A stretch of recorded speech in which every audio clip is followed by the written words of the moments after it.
안녕하세요. 사랑하는 성도님, 영혼의 샘물 은혜의 자리에 오심을 축복합니다. 생명의 주님이 우리와 함께 하십니다. 우리와 함께 하시는 주님을 찬양합니다. 기도합시다. 주님, 감사합니다. 오늘도 주님의 은혜로 새날을 맞이합니다. 또한 주님의 은혜로 오늘 하루를 은혜 가운데 마무리합니다. 주님, 우리의 삶이 주님 안에 있음이 얼마나 기쁘고 행복하고 감사한 일인지요. 오늘도 우리의 삶을 주님께 의지하고 또 주님 앞에 거룩하게 살기 원합니다. 주시는 말씀을 귀하게 생명의 양식으로 여기고 진정으로 말씀에 따라 살아갈 수 있는 용기와 믿음을 더하여 주시옵소서. 예수님 이름으로 기도합니다. 아멘. 오늘 말씀은 열왕기상 21장 1절에서 10절입니다. 그 후에 이 일이 있으니라. 이스라엘 사람 나봇에게 이스라엘의 포도원이 있어 사마리아의 왕 아합의 왕궁에서 가깝더니 아합이 나봇에게 말하여 이르되 내 포도원이 내 왕궁 곁에 가까이 있으니 내게 주어 채소밭을 삼게 하라. 내가 그 대신에 그보다 더 아름다운 포도원을 내게 줄 것이요. 만일 네가 좋게 여기면 그 값을 돈으로 내게 주리라.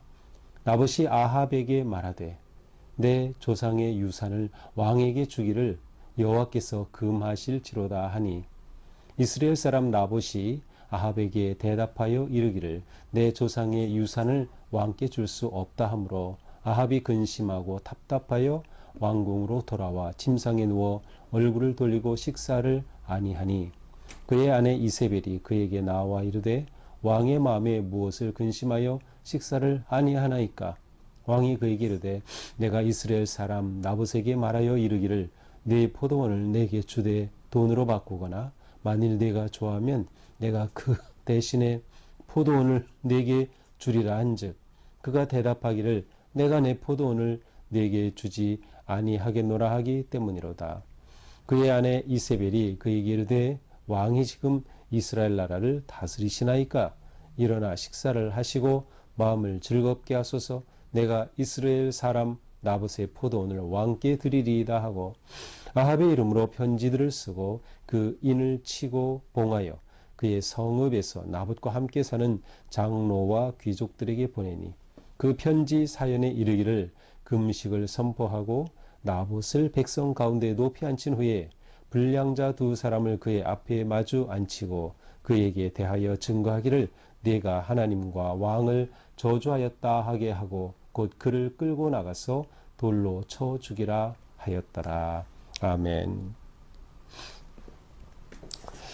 자, 아합 왕의 통치 기간 동안에 있었던 정말 성경을 읽으면서 막 화가 분노가 울분이 솟는 그러한 한 장면을 오늘 말씀이 보여줍니다. 그것은 이제 나봇의 포도원에 관한 이야기인데요. 자, 지금 아합은 아마도 이스라엘이라고 하는 곳에 그 뭐라고 할까요? 휴양 아니면 휴가를 가 있는 것 같아요. 아마도 이곳은 이제 사마리아 지역보다 훨씬 북서쪽이고 또 그 말은 이 지역이 좋고 또 기후도 훨씬 좋은 그러한 곳이에요. 그래서 무더운 그러한 더위를 피해서 이곳으로 가 있는지 모르겠습니다. 자, 이스라엘이라고 하는 이곳, 여기에 나봇이라고 하는 사람이 있었는데 이 사람에게 포도원이 있었습니다. 이스라엘이라고 하는 이 지역 자체가 워낙 땅이 비옥하고 농사가 잘 되는 곳이었어요. 이 지역은 전체적으로 이사갈 지파에 속한 지역이었는데 지금 이제 이곳에 왕궁이 가깝다. 실제 수도는 사마리아였기 때문에 사마리아에 왕궁이 있었을 겁니다. 그러므로 여기서 말하는 왕궁은 별궁이라고 보는 것이 좋겠어요. 왜냐하면 이스라엘과 사마리아는 약 37km 정도 떨어진 거리인데 이것을 가깝다고 말할 수는 없겠죠. 그래서 지금 왕궁, 별궁에 와 있는 겁니다. 자, 아합이 이 포도원의 주인인 나봇에게 말하죠. 내 포도원이 내 왕궁 곁 가까이에 있으니 내게 주어서 채소밭을 삼게 하라.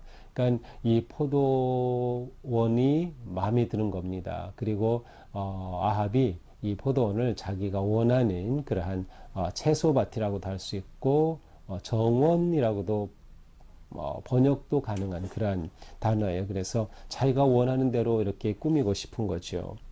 그래서 이 밭을 포도원을 내게 주면 좋겠다. 그러면 내가 더 좋은 포도원을 너에게 주겠다. 왜냐하면 이 포도원이 왕궁 곁에 있으니까 말이죠. 만약 그걸 내가 또 원한다면 내가 이것을 내게 값을 지불하고 사겠다라고 하는 거예요. 여기까지는 아주 좋죠. 아합도 정당하게 이렇게 요청을 하는 겁니다.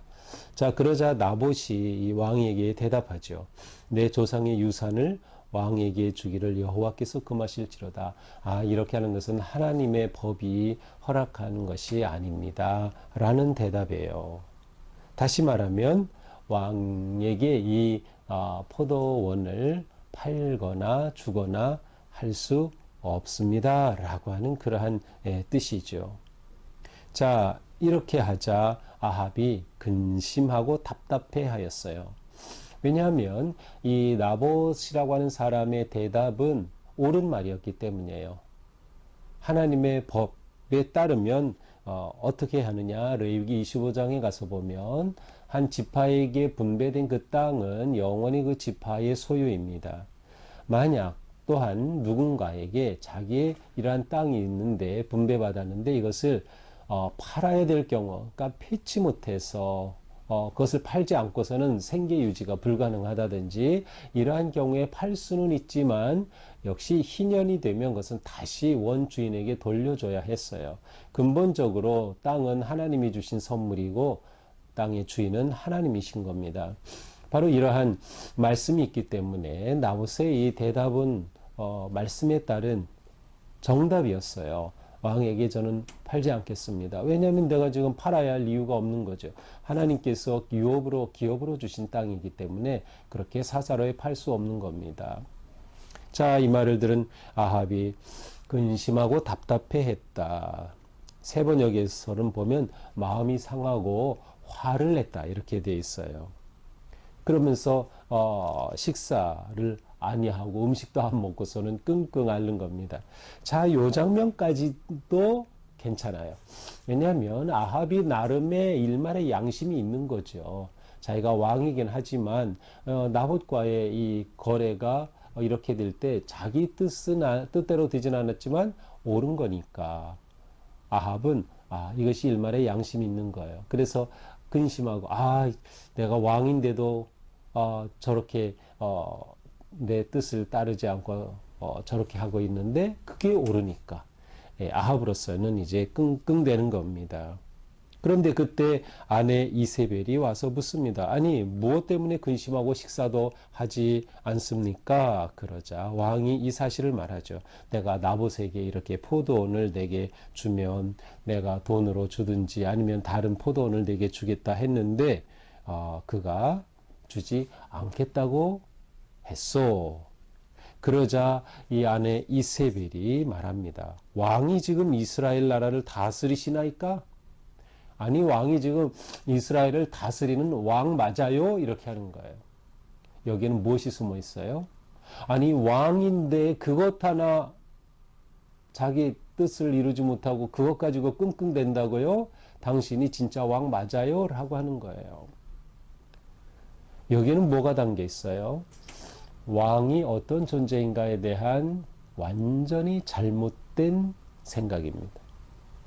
이세벨의 입장은 뭐예요? 당신이 왕이라면 왕 마음대로 할 수 있는 거지. 당신이 원하면 당신대로 뜻대로 되는 거지. 왕이 이런 것 가지고 근심하다니. 말이 안 된다는 거죠. 이세벨의 수준이 이러했어요. 그러니 이세벨은 정말 이스라엘의 그 왕비로서 정말 사악하고 부적격한 그러한 여인이었어요.